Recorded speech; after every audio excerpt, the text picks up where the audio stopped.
We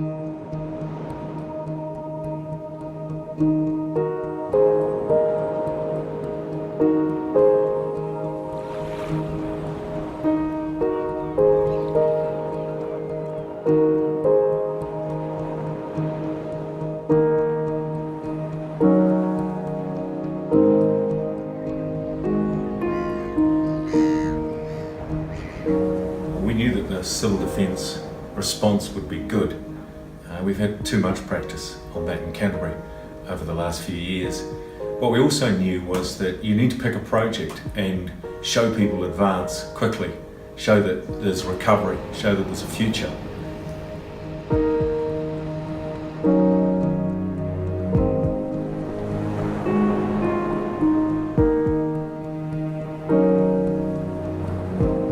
The town relies pretty much on tourism, and Whale Watch and Dolphin Encounter are two of the biggest operators in town, and with them not being able to get the boats out, it means that virtually everything ground to a stop.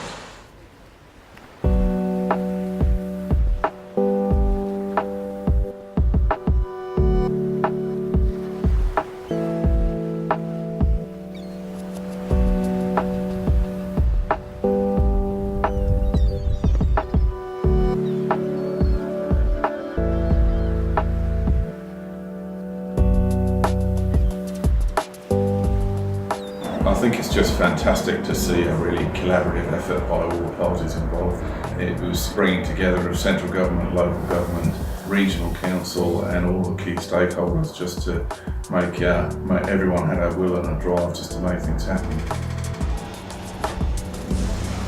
It was a real strong stakeholder group that got this project over the line. There was a lot of consultation and a lot of agreements, and as I say, part of that was the ECan's commitment to getting this project open and this program for the people of Kaikoura. And I think without that consultation and without that collaboration, it wouldn't have happened.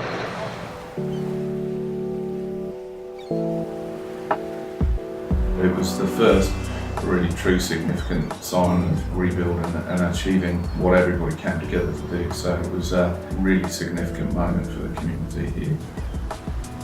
We've got a better facility than we had before, and it's just so exciting to see the tourists returning to town and being able to take them out to see the marine life again.